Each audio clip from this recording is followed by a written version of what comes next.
لوگوں نے آپ نے کہا کہ رسول اللہ وہ عمر اس کے دانت توڑنے جا رہے ہیں، بلاؤ عمر کو یہاں. عمر یہاں کہاں جا رہے ہیں؟ کہ جی میں نے طے کر رکھا تھا، بہت پہلے سے میں نے فیصلہ کیا ہوا تھا کہ مجھے اگر قابو مل گیا سہیل پر تو میں کے سامنے کے دانت توڑوں گا.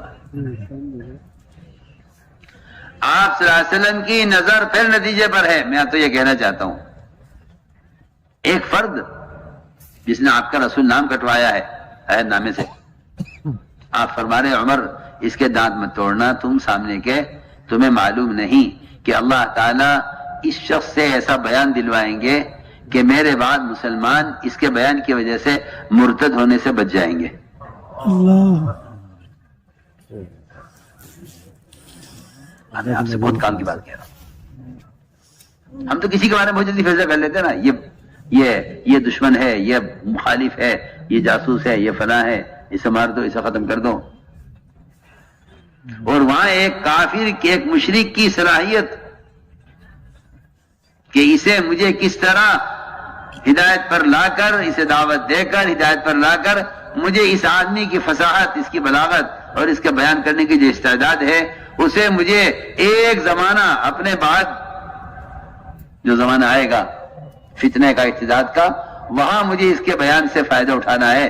آپ نے فرمایا عمر اس کے دانت مت توڑنا، یہ صاف بول نہیں سکے گا، پھر نقصان ہوگا دین کا، تم اس کو رہنے دو ایسے ہی، مت توڑ اس کے دانت. سنیے میں آپ کو بہت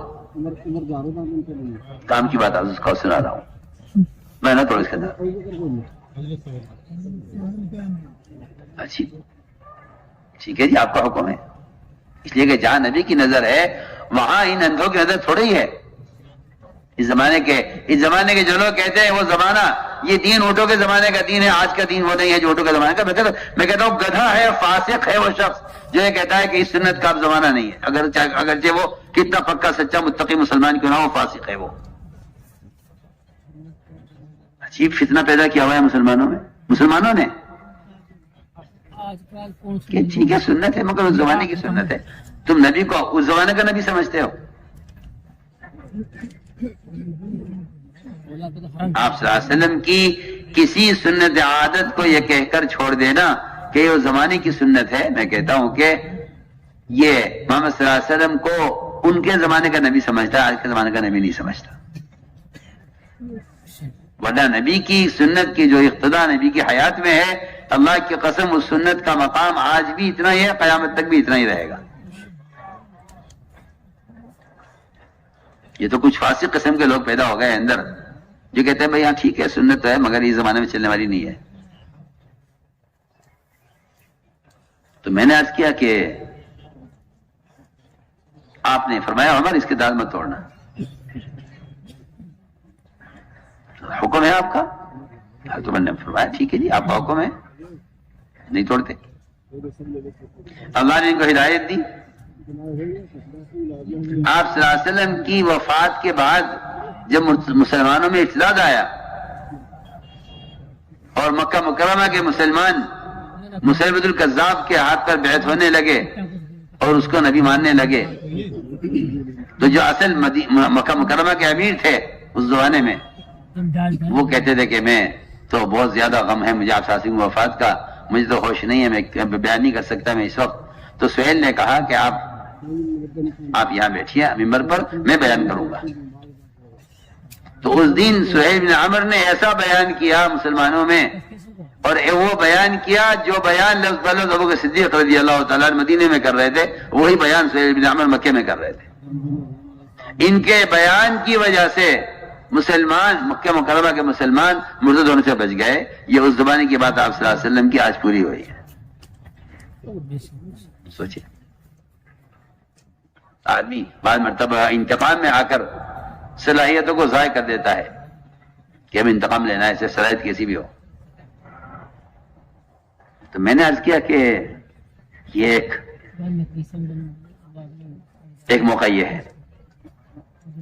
ادھر عثمان بن طلحہ نے آپ کو بیت اللہ میں جانے سے روکا، چابی نہیں دی. جب آپ مکہ مکرمہ میں فاتحہ میں داخل ہوئے اور کفار سب ڈرے ہوئے تھے، آپ صلی اللہ علیہ وسلم نے کہ ہاتھ میں چابی تھی، فرمایا عثمان کو بلاؤ. عثمان کہاں ہے؟ کیا. عثمان بن طلحہ ہے، فرمایا عثمان ہم نے آپ سے اس دن کہا تھا کہ چابی ہم جس کو چاہیں گے دیں گے. عثمان اس دن تم نے چابی ہمیں نہیں دی مگر آج ہم تمہیں دیتے ہیں. لو یہ نہیں کہ ہم عثمان کا بدلہ آج لیں گے آپ سے، کہ نہیں عثمان تم نے ہمیں چابی نہیں دی تھی مگر ہم نے تم سے اس دن وعدہ کیا تھا کہ تمہیں عزت ملے گی، لو یہ چابی تم رکھو. آج تک چابی اسی خاندان میں چلی آ رہی ہے، کسی کے مجانی کو لے لے. تو میں آپ کو مثالیں پیش کر رہا ہوں کیونکہ دنیا کی دھندے اور دنیا کے اسباب انہوں نے اس باب کو بالکل بند کر دیا ہے. اللہ مجھے معاف کرے، مسلمانوں میں ان فضائل کی تعلیم کو اتنا ہلکا سمجھا جاتا ہے کہ سنی ہوئی باتیں ہیں بار بار کی کیوں دہراتے ہیں. ہر نماز کے بعد تعلیم ہو رہی، تعلیم ایک ہی کتاب پڑھی جاتی ہے، ایک ہی کتاب پڑھی جاتی ہے، کوئی اور کتاب ہی نہیں ہے. جی ہاں، میں کہتا ہوں کہ یہ اس سے بڑا بے وقوف کوئی نہیں ہے جس کو پتہ ہی نہیں ہے کہ وہ تو وعدوں کے یقین کو تازہ کرنے کے لیے تعلیم ہوتی ہے، اسے پتہ ہی نہیں ہے. تو جو سبب کی دنیا میں گیا ہے اس سبب کی ظلمتوں کو اور سبب کے یقین کو مٹانے کے لیے، کھرچنے کے لیے تعلیم کے حلقے ہیں. تو میں نے عرض کیا کہ ایک موقع یہ کہ وعدے پورے ہوتے ہیں یقین کرنے والوں کے لیے.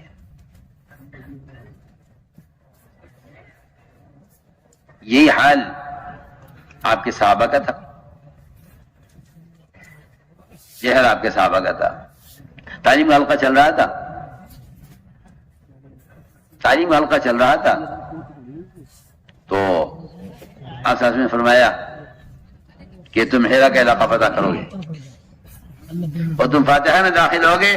تمہارے ایک لڑکی شیوا بنت بقیلہ سفید خچر پر سوار، کالی اوڑھنی اوڑھے ہوئے، شہزادی، زیورات سے لدی ہوئی، بہت مالدار، بہت خوبصورت. آپ صحابہ سے ہمارے وقت میں ملے گی.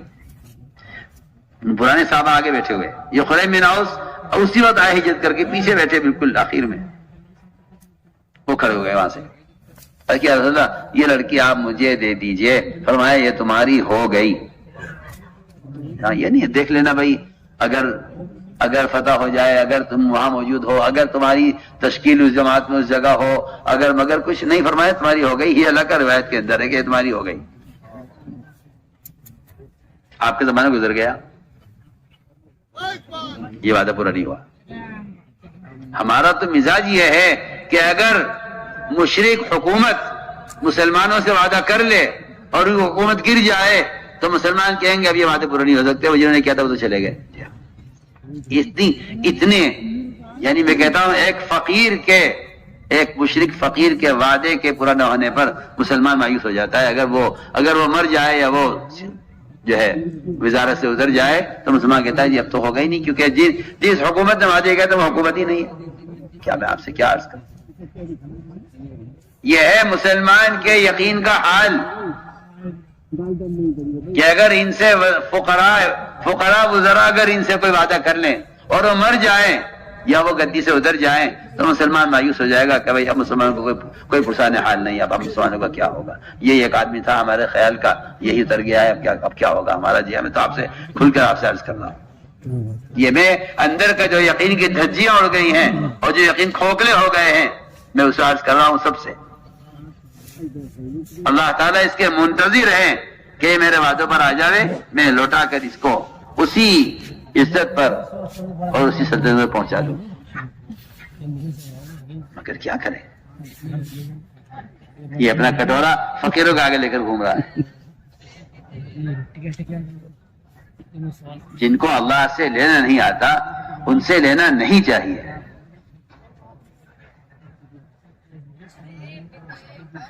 تو میں نے عرض کیا کہ آپ مجھے یہ علاقہ ہے تمہاری ہے. وہ کھڑے ہوئے اور انہوں ایسا یقین ہو گیا ان کو کہ لڑکی مجھے مل گئی.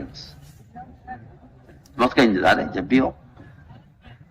زمانے کے گزرنے سے ان کے وعدوں میں شک نہیں پیدا ہوتا تھا. چنانچہ آپ کی وفات کے بعد ایک جماعت تشکیل ہوئی. اس جماعت کا رخ بن گیا ہیرا کی طرف، عراق کی طرف. اور عراق کی جماعت عراق پہنچی جماعت ہیرا کے شہر میں. تو یہ صحابی خریم بن اوس کہہ رہے امیر صاحب سے، امیر صاحب اجازت دیں گے ذرا مجھے؟ کیونکہ وہ امیر سے پوچھے بغیر جان نہیں سکتے، امیر صاحب سے پوچھ کے جانا ہے. امیر صاحب اجازت دیں گے؟ یہاں میدان میں ایک لڑکی میرا انتظار کر رہی ہے.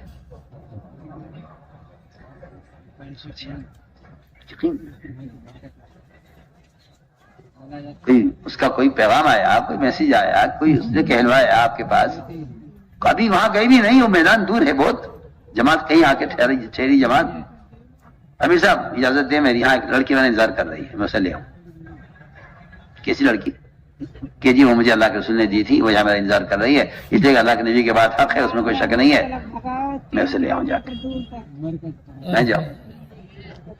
سیدھے گئے، لڑکی میدان میں خچر پہ بیٹھی کا انتظار کر رہی تھی. پوچھا شیما بنت وقیلہ ہے؟ کہ ہاں میں شیما بنت وقیلہ ہوں، کیا جاؤ. سوچیے صاحب فرماتے ہیں ہم آپ صلی اللہ علیہ وسلم کے وعدوں کا ایسا انتظار کرتے تھے جیسے رات کا سونے والا صبح ہونے کا انتظار کرتا ہے. کہ وہ www.delhimarkazlivebeyan.com لڑکی کو لے آئے. ساتھیوں نے دیکھا امیر صاحب یہ تو زیورات سے لدی ہوئی ہے اور نقدی اس کے پاس اتنی ہے، اور یہ تو، اور دوسری بات یہ ہے کہ یہ تو امیر صاحب فیصلہ کریں گے، یہ تو سب کا حصہ ہے، مال غنیمت ہے. ہاں مال غنیمت سب کا حصہ ہے، حصہ لگائیے، اور ہماری رائے ہے کہ لڑکی آپ رکھیے اور جو زیورات ہے وہ تقسیم کیجیے سب پر. میں نے کہا جی نہیں، یہ لڑکی میری ہے، اس کا زیور بھی میرے لیے ہے، اس میں کسی کا حصہ نہیں ہے، یہ اللہ کے نبی نے مجھے دی تھی، یہ نہیں کہا تھا کہ تقسیم کرنا. امیر صاحب نے کہا ٹھیک ہے، ہاں آپ کی بات مان لیں گے ایک شرط پر کہ آپ گواہ لائیے. بتائیے آپ اس زمانے کی بات ہے، گواہ کون ملے گا؟ یہ بھی نہیں کہ مدینے کا واقعہ ہو تو چلو بہت سارے صحابہ گواہ ہو جائیں، کوئی مل جائے ایک آدھ گواہ، کہ وہ اس زمانے کی بات. اور جماعت چھوڑ تھوڑے سے افراد گئے ہوئے ہیں اس علاقے میں، عراق، کہاں مدینہ کہاں عراق. امیر صاحب نے کہا گواہ لاؤ. گواہ کہاں سے لاؤں؟ گئے وہاں صحابہ بیٹھے ہوئے تھے انہی کی جماعت کے، ان سے جا کر کہا کہ بھئی وہ میں جو اللہ کے رسول نے لڑکی دی تھی میرے پاس ہے وہ، امیر صاحب گواہ مانگ رہے ہیں. کوئی تم میں ہے جو اس دن آپ صلی اللہ علیہ وسلم کے زمانے میں تعلیم کا حلقہ ہو رہا تھا مسجد نبوی میں، ہم بیٹھے تھے، تم میں سے کوئی تھا اس میں؟ اور دو انصاری صاحب کھڑے، ہاں ہاں ابھی کی تو بات ہے، ہاں ہم تھے اس دن تعلیم میں، آپ صلی اللہ علیہ وسلم نے وعدہ کیا تھا، تو آپ کھڑے ہوئے تھے، میں گواہ ہوں. دوسرے نے کہا میں بھی گواہ ہوں. دونوں آئے، دو انصاری صحابی، دونوں نے کہا کہ ہاں یہ لڑکی انہی کی ہے، ہم موجود تھے اس دن کے تعلیم کے حلقے میں جب آپ صلی اللہ علیہ وسلم نے ان سے وعدہ کیا تھا. سوچیے آپ، غور کیجیے، آپ کو صبح کی تعلیم کی شام کو خبر نہیں، شام کی تعلیم کی صبح کو خبر نہیں، جی کیا سنا کیا پڑھا کچھ بھی نہیں. تو میں آپ سے کچھ حقیقت عرض کر رہا ہوں. فرمایا کہ لے جاؤ لڑکی تمہاری ہو گئی. تو میں عرض کر رہا تھا کہ وعدے پورے ہوتے ہیں یقین کرنے والوں کے لیے، وعدے پورے ہوتے ہیں یقین کرنے والوں کے لیے. اس لیے میرے دوستو عزیزو، معاملہ ہمارا اللہ کے ساتھ ہے، مخلوق کے ساتھ نہیں ہے. اس نے فرمایا کہ اللہ تعالیٰ کی جو قدرت ہے وعدوں کے ساتھ ہے، وعدے حکموں کے ساتھ ہے، صرف امید کے ساتھ نہیں کہ آپ امید کریں اللہ سے، کہ نہیں، اللہ کی اطاعت کے بغیر اس سے امید کرنا، یہ میں کہتا ہوں کہ یہ ایسا بندہ بالکل عاجز ہے کہ اللہ تعالیٰ، بلکہ یہ اللہ سے امید کرنے میں جھوٹا ہے. اگر یہ اللہ تعالیٰ سے امید رکھتا ہے عمل کے بغیر، تو اللہ سے عمل کے بغیر امید کرنے والا جھوٹا ہے، کیونکہ وعدے امید کے ساتھ نہیں ہیں، وعدے عمل کے ساتھ ہیں، وعدے عمل کے ساتھ ہیں. اسی لیے فرمایا کہ جب وعدے عمل کے ساتھ کیے گئے ہیں، ہر موقع پر وہ عمل پیش کرو کہ ہمارا عمل یہ ہے، اللہ تمہیں وعدہ پورا کر. وہ 3 آدمی جو غار میں پھنسے تھے اور موت ان کے سامنے تھی اور نکلنے کا کوئی راستہ نہیں تھا، ان تینوں نے سر جوڑ کر بیٹھے اور یہ طے کیا کہ آج ہم اس مصیبت سے نکلنے کے لیے کوئی راستہ نہیں سوائے اس کے کہ ہم اللہ کے سامنے اپنا اعمال پیش کریں.